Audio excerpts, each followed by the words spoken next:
We focus on the exterior of that home where and especially in Florida where all the bugs are outside. Once you got a humidity problem solved, silverfish gets pretty much solved. Most of it is going to be ants. We deal with so many ants down here. And we have to perform a barrier treatment on a time basis, or that customer is going to call, complain, and we can say, well, we really can't make a chemical application unless you actually complain in order to comply with IPM. There is no customer on the planet, for the most part, that's really going to accept that. So that's where Told you it was going to be a hoot. you just hit the one thing that really just gets on my one last nerve about the IPM stuff. Right. Because it's that definition. So, and I take ownership of this one. Okay. Because when we were moving a little history about the Texas pest control rules. Okay. We have this huge Department of Ag like everybody else. I mean, that was all enacted, early in the 1900s. In the 70s, when there was this big push for structural pest control across the nation, our agencies split. We ended up with the Structural Pest Control Board and the Department of Ag.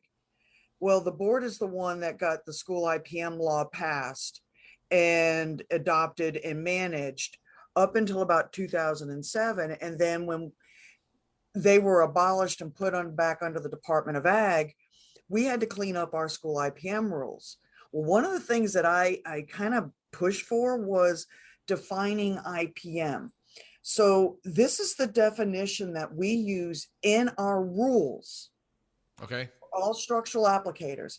Integrated pest management, a pest management strategy that relies on multiple pest control tactics, including the judicious use of pesticides, informed by accurate identification and scientific knowledge of pests, reliable monitoring methods to assess pest presence, preventive measures to avoid pest infestations, and thresholds to determine when corrective control measures are needed. That's a lot of words, but that's it in a nutshell. Right. Because including the judicious use of pesticides, if you go look up the term judicious, give thought. I'm going to give thought about what it is, but my informed, accurate identification and scientific knowledge of pests. So here's the conundrum. Every extension specialist in the country, any entomologist, I got some ants and they're black. Really now? Right.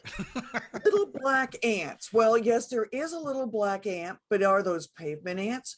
Are they something else? Because an entomologist will tell you, even myself, who's an associate certified entomologist, well, we have close to 250 species of nuisance ants in the United States. Not knowing genus and species, or at least its common name, makes it very difficult for the pest management professional to understand, to make that judicious use of pesticides without understanding accurate identification and scientific knowledge of pests. Now, for you who've been in Florida for a few years, you know what your most common ants are. Right. And you know what products you're going to use. Now, you can switch them up. I always tell everybody, the other thing that we don't do, and it's hard, and you probably got one of the best ones sitting right in your own backyard by the name of Faith Oy, who really goes on about changing up your chemical composition. Yep. Because that's part of it. But that reliable monitoring methods to assess pest presence, yeah, you use your customer. Yeah, What monitor do you use to monitor a ghost ant pest pressure level in the area? It can't. Well, that's what I was thinking. I'm like, I'm not thinking. Well, glue boards and ants never go together. But you got to know your area, and you've got to know what's conducive conditions. Right. So again, understanding that. I mean, IPM is so much more than that pyramid. Right. It really is. And it's that multiple control tactics. And yes, I may even have a little perimeter spray around my house. I mean, I don't want fire ants coming in. I don't want the odorous house ants coming in. Yep. I mean, we know that you've got odorous and we have ghost ant. You've got, and you got the Tapenoma Cecil, and I've got Tapenoma melacephalum. If I do not make it forced me, this little ant brought me to my knees, made me cry, and basically forced me to have to use fipronil, which I never had to use before. Never had to. In 14 years of pest control, we started using it 2.5 years, 3 years ago, because 50% of all our ant calls were this little ant that nobody could get rid of. And we had to go in and use fipronil on every initial to get, because if we used neonicotinoids, we found ourselves making 2 applications versus Yeah, one. and then you run into a whole nother thing when you're using the neonics nowadays. So yeah. So now we had to make add more pounds of active ingredient. Yep.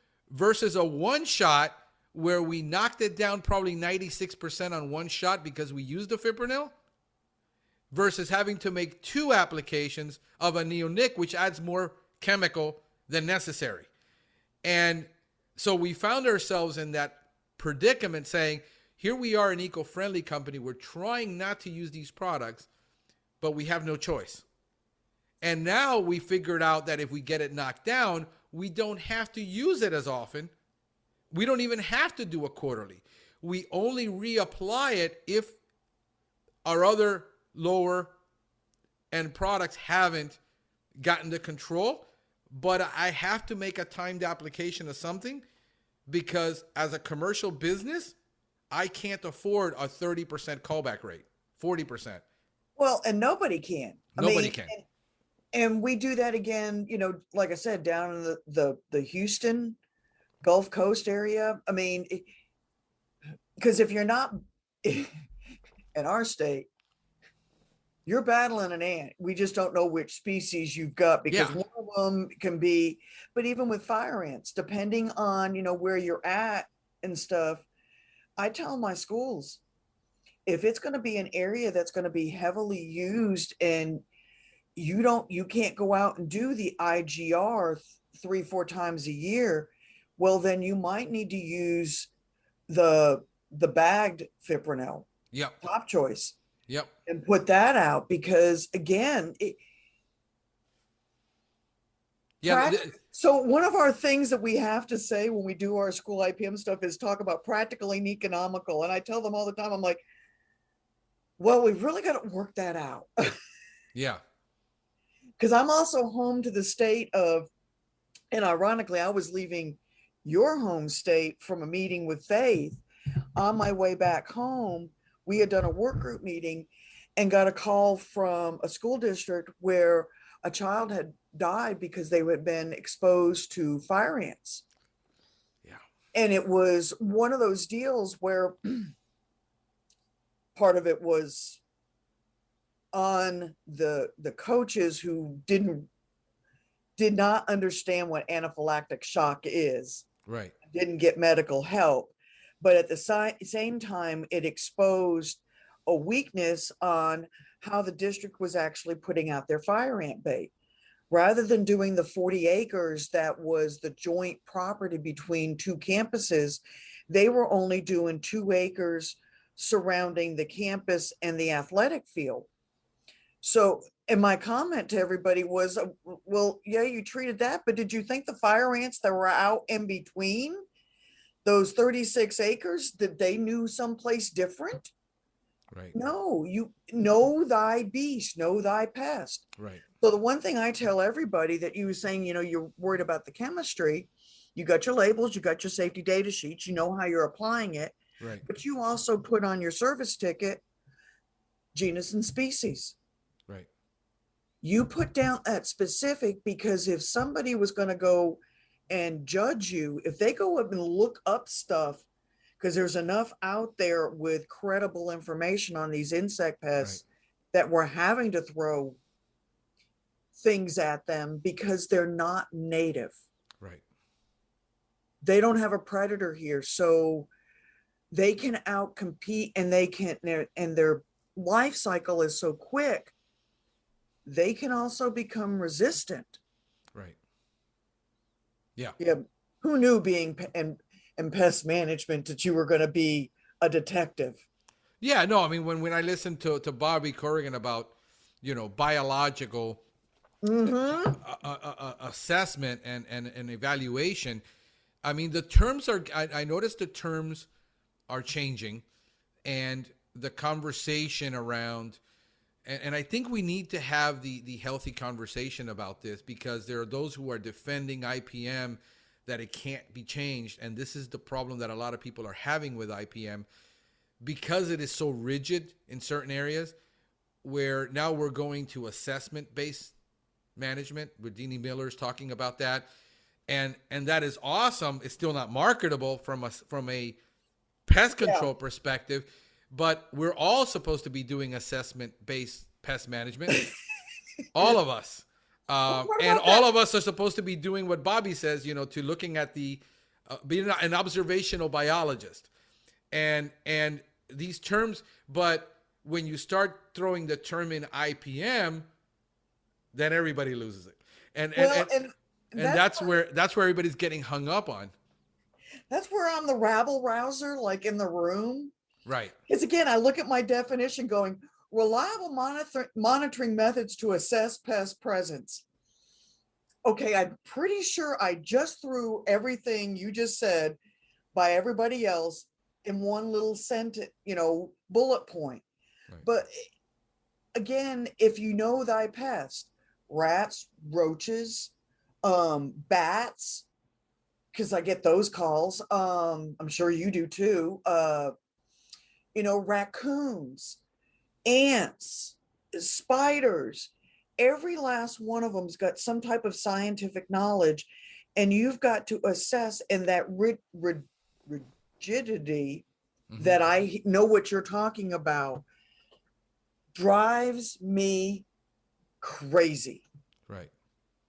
And because this is a PG rated show, we're going to just say drives me crazy. Right.